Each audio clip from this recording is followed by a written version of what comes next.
पति और पत्नी का रिश्ता एक विश्वास पे टिका होता है। जिस दिन ये रिश्ता टूटता है उस दिन कई ज़िंदगियां बर्बाद हो जाती है। कई ज़िंदगियां बर्बाद नहीं बल्कि इसी वजह से एक व्यक्ति इस दुनिया को छोड़ करके हमेशा के लिए चला जाता है और कई लोग सलाखों के पीछे चले जाते हैं। आज की कहानी जो मैं आप लोगों को सुनाऊंगा, इसको सुन के आप लोग भी हैरान हो जाएंगे। नमस्कार, मैं संतोष कुमार। संतोष क्राइम सफ़र में आप सभी का स्वागत है। आप लोग यदि नए हैं तो हमारे चैनल को सब्सक्राइब कर लें और वीडियो को लाइक शेयर कर दें। आज जो मैं आप लोगों को सच्ची घटना सुना रहा हूँ, ये है महाराष्ट्र प्रदेश मुंबई शहर का। मुंबई शहर के अंतर्गत एक थाना आता है पंतनगर, और उसी पंतनगर के अंतर्गत एक गांव आता है सहकार नगर। सहकार नगर के गांव का ही रहने वाला एक व्यक्ति होता है नीरज ठाकुर। नीरज, जिसकी उम्र है लगभग 35 साल। नीरज के अलावा परिवार में उसकी पत्नी है और 3 बच्चे हैं। उसकी पत्नी का नाम है रूबी, उसका उम्र है 32 साल। नीरज इसी सहकार नगर में अस्थित न्यूज सुलभ सहकारी कर्मचारी की नौकरी करता है। एक ऐसा शौचालय जो सरकार के द्वारा समाज के जनहित के लिए बनाया गया है। इसी टेरिस में कई कमरे बनाए गए हैं। नीरज इसी कमरों में अपने परिवार के साथ रहता है। बात कर रहा हूँ मैं 12 मार्च की सुबह सुबह। नीरज अपने घर से निकलता है, फिर वो अपने घर दोबारा लौट करके कभी नहीं आता है। सुबह से शाम हो जाती है और उसकी बीवी नीरज के फ़ोन पे फ़ोन लगाती है, पर फ़ोन उसका कभी ऑन होता ही नहीं है, बंद ही रहता है। और देखते देखते रात गुजर जाती है। अगली सुबह जब नीरज घर पर नहीं आता है तो उसकी पत्नी रूबी इसी पंतनगर थाने में जा कर के सुबह सुबह अपने पति के गुमशुदगी का रिपोर्ट दर्ज करा देती है, और साथ ही साथ रूबी इसकी सूचना अपने ससुराल में दे देती है। ससुराल में नीरज के पिता का नाम है रघुनाथ ठाकुर। इधर नीरज के पिता को जैसे ही पता चलता है वो अपने साले रामाशंकर चौधरी को इसकी खबर दे देते हैं। रामाशंकर चौधरी इसी मुंबई शहर में संतक कुरुज जगह पर रह करके अपने परिवार के साथ एक छोटा सा बिजनेस करते हैं। इधर नीरज के मामा रामाशंकर को जैसे ही पता चलता है वो नीरज के पिता रघुनाथ को अपने साथ बुला लेते हैं और सीधे नीरज के घर पर चले जाते हैं और नीरज की पत्नी रूबी से पूछताछ करते हैं। तो रूबी बताती है कि सुबह सुबह 250 रुपया लेकर के बाहर निकले थे और फिर वो कभी लौट करके नहीं आए, न तो उनका फ़ोन ही ऑन हुआ। इसलिए हमने जा कर के नज़दीकी थाने में उनके नाम से गुमशुदगी का रिपोर्ट दर्ज करा दिया। इस तरह की बातें जब रूबी अपने ससुर और मामा रामाशंकर से बताती है तो नीरज के पिता और मामा रामाशंकर अपने रिश्तेदारों को लेकर के नज़दीकी हॉस्पिटलों में जाते हैं, जहां पर लोगों का एक्सीडेंट होता है तो लोग जाकर के भर्ती होते हैं। वहां पर देखना ताकना शुरू कर देते हैं, लेकिन कुछ पता नहीं चला। धीरे धीरे 2 हफ्तों का समय बीत गया। एक दिन 25 मार्च को रूबी अपने ममिया ससुर यानी रामाशंकर से बताती है कि जब मैं शौचालय में गई थी तो मुझे अचानक से पता नहीं क्यों मुझे ऐसा लगा कि टंकी से आवाज़ आ रही है कि नीरज बोल रहा है कि मुझे बचा लो, मुझे बचा लो। रूबी बोली, मैं दोबारा से उस टंकी पर गई पर मुझे दोबारा से कुछ इस तरह का आवाज़ नहीं सुनाई दिया। जब इस तरह का बात रूबी अपने ममिया ससुर रामाशंकर से बताई, रामाशंकर भी जो अंधविश्वास पर काफ़ी भरोसा रखता था, उसको लगा कि नीरज की मौत हो गई है और उसकी आत्मा यहाँ पर कहीं भटक रही है। रामाशंकर भी 27 मार्च को उस टंकी के पास जाते हैं और उनको भी बदबू महसूस होता है। उस टंकी के पास खड़े ही थे, तब तक टंकी के सफाई कर्मचारी प्रशांत वहां पर आ जाता है और आसपास में फिनाइल डालना शुरू कर देता है। रामाशंकर प्रशांत से पूछते हैं कि तुम यहाँ पर फिनाइल क्यों डाल रहे हो। तो प्रशांत बोलता है, यहाँ से काफ़ी बदबू आ रही है इसलिए डाल रहा हूँ। फिर रामाशंकर प्रशांत से बोलते हैं कि शायद हमको लगता है कि इस टंकी से बदबू आ रही है, तुम टंकी का ढक्कन नहीं हटाओगे। तो प्रशांत बोलता है, मैं ये टंकी का ढक्कन नहीं हटाऊंगा, वो ढक्कन हटाने के लिए तैयार नहीं होता है। तो रामाशंकर खुद चढ़ कर के उस टंकी का ढक्कन हटाते हैं तो उस टंकी से काफ़ी मात्रा में बदबू आती है, जो कि रामाशंकर भी नहीं बर्दाश्त कर सके। फिर 5 मिनट बाद जब फिर से रामाशंकर देखते हैं झांक करके, तो वहाँ अंदर दिखता है कि एक सफ़ेद चादर में लपेट करके किसी व्यक्ति की डेड बॉडी अंदर पड़ी हुई है।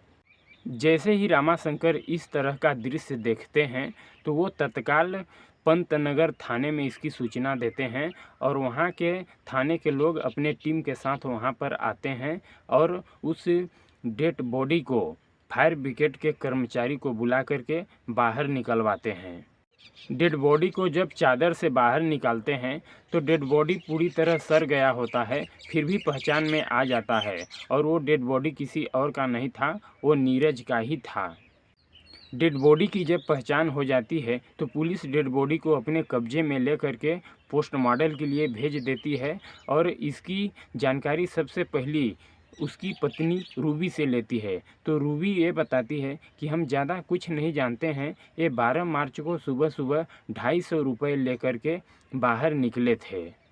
पुलिस रूबी के कहने पर ही अज्ञात मुकदमे 302 के तहत रिपोर्ट दर्ज कर लेती है और इस केस की छानबीन करना शुरू कर देती है।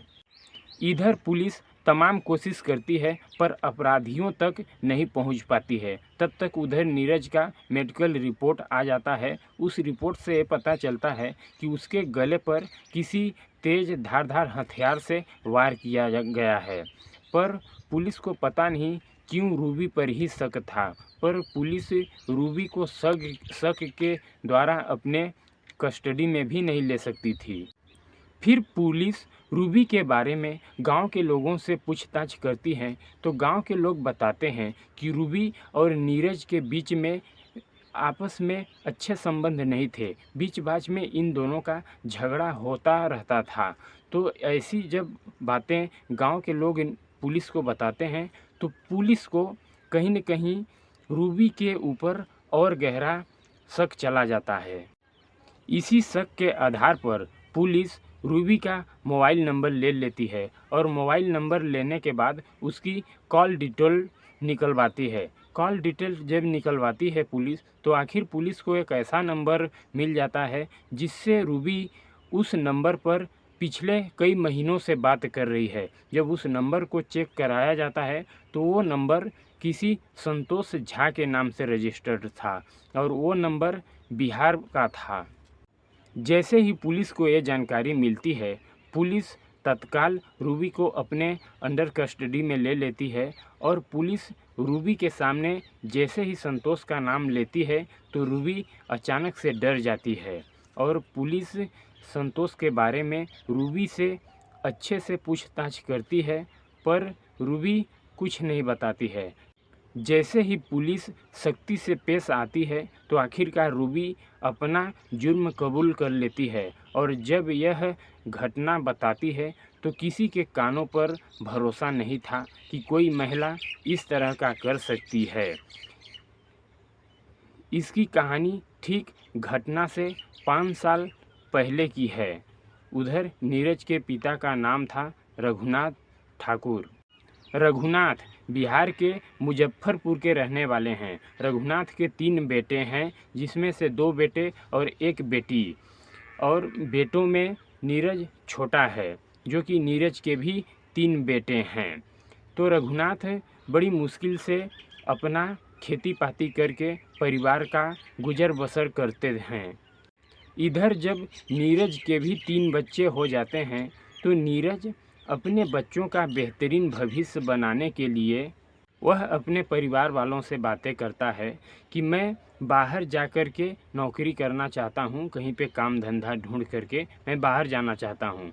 तो इसकी विचार से उसके घर वाले भी सहमत हो जाते हैं और उसको जाने के लिए इजाज़त दे देते हैं और वो वहाँ से सीधा मुंबई संताक्रू में एक जगह है, वहाँ पर उसके मामा रामा शंकर रहते हैं, वहाँ पर आ जाता है और उसके मामा का एक छोटा सा बिजनेस व्यापार था, उसी में हाथ बटाना शुरू कर देता है।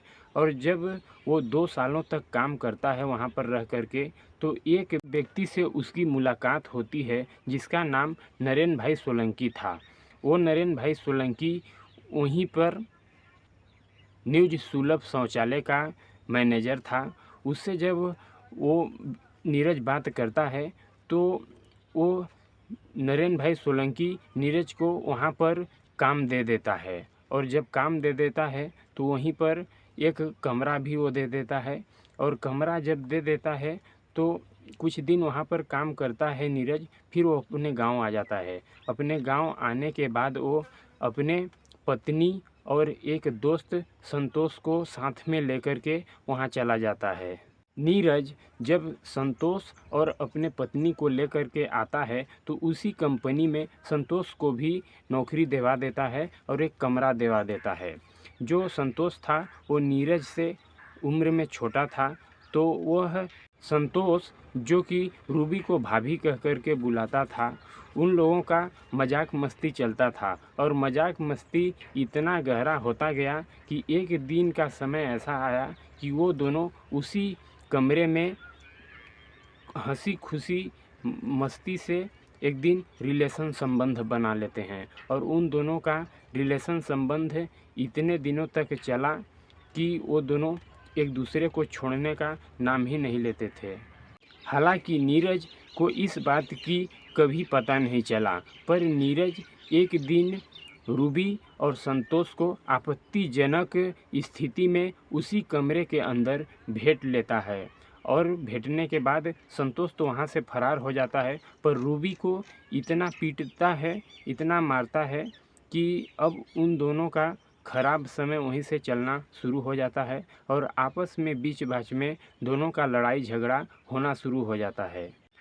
इधर रूबी भी अब नीरज से तंग आ गई थी। हर एक बात को लेकर के रोज़ लड़ाई झगड़ा होती थी और आस पड़ोस में रूबी की बेइज्जती होती थी। तो रूबी भी एक दिन मन बना ली कि हम नीरज को अपने रास्ते से हटाएंगे और इसके साथ अब नहीं रहेंगे। इसके लिए रूबी एक दिन संतोष से बात करती है कि इसको अपने रास्ते से हटाना है और हम दोनों मिलके रहेंगे। तो विचार करते हैं कि इसको मार तो देंगे पर इसके डेड बॉडी को कहाँ करेंगे। तो रूबी के विचार में आया कि क्यों न इसी सुलभ शौचालय में जो टंकी है, इस टंकी में मार करके इस डेड बॉडी को उसी टंकी में फेंक देंगे।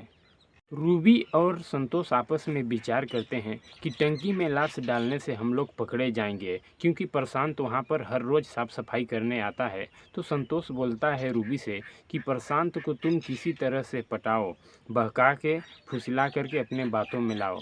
तो रूबी प्रशांत को ये लालच देती है कि हम लोग ऐसे ऐसे कांड करके नीरज को मार के उसी टंकी में डालेंगे और नीरज की जगह तुम्हारी नौकरी लगवा देंगे और 50,000 रुपये भी आपको देंगे। इस लालच में प्रशांत आ जाता है और तैयार हो जाता है वो भी। इस काम को करने के लिए वो लोग एक डेट निकालते हैं। वो डेट होता है 12 मार्च। 12 मार्च को सुबह जब नीरज सुबह 250 रुपया लेकर के निकलता है तो वो खूब दारू शराब पी करके शाम को घर आता है अपने, और जब घर आता है तो वो बगैर खाना पीना खाए सो जाता है। और सो जाने के बाद उधर रूबी फ़ोन करके बुलाती है प्रशांत और संतोष को। जब वो गहरी नींद में सो जाता है तो दरवाज़ा खोल देती है और वो दोनों घर के अंदर आ जाते हैं। तो जो प्रशांत था वो नीरज का पैर पकड़ लेता है और जो संतोष था वो उसके छाती पर बैठ जाता है और छाती पर बैठने के बाद वो दबा देता है मुंह को, हाथ को, जिससे वो हल्ला गुल्ला न कर सके।